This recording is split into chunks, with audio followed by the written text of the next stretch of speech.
Welcome to the Night School Reflection. We are over here for another Hoodoo Voodoo tale. Now, the book that we're actually referencing from is The Stories of Root Workers and Hoodoo in the Mid-South by Tony Cal. Okay, now this story time is actually coming out of the Delta in Mississippi, in Greenville, Mississippi. Reflection. We actually talked in our other story time about the Delta, the Voodoo school that was located in the Delta in Greenville, Mississippi. If you actually missed that story time, definitely go check it out. Now, in that story time, her name was Carrie Maxfield, and she actually, when she got sentenced, she actually had a book in her little suitcase that read The Silent Friend. I linked it to the side. Now, this book right here, a lot of people would actually call this book the Black Bible. Reflection. Okay,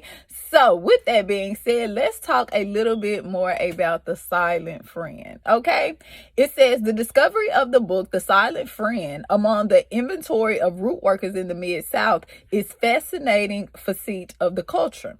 The book, also known as The Silent Friend, Marriage Guide and Medical Guide and Medical Advisor, was one of the many mass-produced books containing European-based esoteric teachings that were sold in hoodoo-related spiritual supply stores. Many of these books were published in the northern states and sent to candle shops, pharmacies, and spiritual-based stores in the South.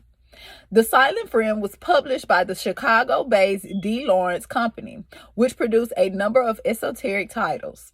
The book was advertised as the guide to health, happiness, and wealth that contains valuable information never before published. It explains discoveries in philosophy and natural magic. It gives secret recipes for making some of the best money-making magic. Not only that, it has articles for aging, steady income off of hundreds and thousands of dollars. So this book was actually good for money spells. This book, The Silent Friend, Reflection, also known as what a lot of root workers would call it, the Black Bible then, it had a lot of different recipes and just things that had never been published before. Reflection, different little root workers and spells and remedies. Okay, it also says that the book also contains information on constructing talismans and improving marriage and offering techniques for subduing runaway horses. Okay, so if you lost something, this book was known to have certain spells in there that could actually call back things or help you locate things that were lost. Okay, now, one of the most popular books in the Mid-South Hoodoo history is the 6th and 7th books of Moses, okay? It contains instructions on how to perform a number of magical operations using detailed illustrations of various seals and symbols used to create change in the universe. Some researchers have even called it the Black Bible, okay, as it has been used in many African American spiritual traditions. Moses is an important figure, considered by some to have been a Zora Neale Hurston calls him the greatest conqueror. Writer Patrick A. Polk says, taken together, the Bible and the 6th and 7th books of Moses arguably function as the two most important conjure books used in hoodoo.